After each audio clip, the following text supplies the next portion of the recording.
We design computers for the military space, primarily in surface ships and submarines.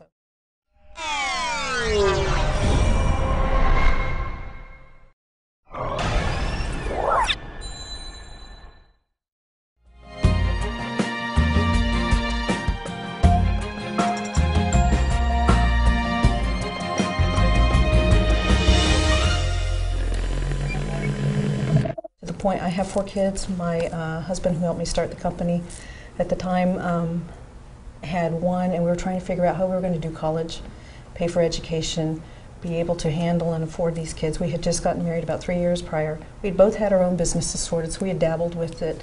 So we were entrepreneurs, and you kind of, you realize what's the worst that could happen. Germane is 14 years old now. We started out as a consultancy. We actually we're doing training courses and whatnot, teaching people about how to use computers and whatnot. We started to get some requests for IT type work, and in the middle of that, in our first full year, which was 1998, we started to get a lot of requests for, can you build me a computer? We're tired of SneakerNet. Can you come over here and help us network these 3 computers? Can you build us a server? We want something to run our back office. Can you build us a website? So we would always, in your first year, everything is why not? Because you can't turn any business down. So of course we said yes. Well, at the end of the first full year, we did about $650,000 out of my family room. We didn't really realize that we were a manufacturing company for several years, because we spent the bulk of our time consulting, trying to find out what customers needed, what was the sweet spot price-wise, what the technology was, what was the application going to be for their particular use. And we spent maybe half a day building, testing the server, and then delivering it. So the manufacturing side just wasn't even apparent to us. The name of the company, because you were germane to people's problems? That's why we selected it. However, the first name, Virginia said, somebody else has something that's too close to that, try again.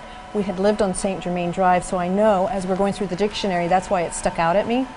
And so when I went to look at it, I was like, germane, specific, cogent, to the point. Oh yeah, that's us. So this is really a purchase order driven company, and they buy like it's a commercial Dell or anything. So it's not like it's, our name is in things. But the first unit that we produced for them, they went and tested it, and they put it on their shock table. Now, the first requirement was it needed to pass Class B shock, and Class B shock, they said that they needed it to pass 15 Gs and not have parts fly off of it. The server that they tested with was put on the table. It was hit, it started out at 2 Gs. It was hit a total of 23 times, and the table reset and the computer kept running. So they were like, my God, commercial gear can work. And so I think we were part of that program, the ARCHI program, successfully proving that you can take commercial components and they can survive in a military environment. This is a fascinating story, but there's got to be something or some things that keep you up at night. The challenge is just down the road, whether it's technology, business. It's not, it's all of those. It's, trying to make sure that we're on the forefront of technology and make sure that we're relevant for the customers, remain relevant, because I don't want to be the best buggy whip company. It doesn't matter if we're doing something the best, but if they don't need it any longer, it matters not.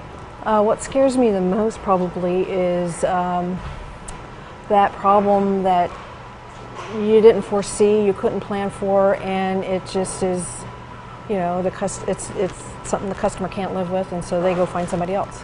That's probably the thing that scares me the most. It's a lot of fun.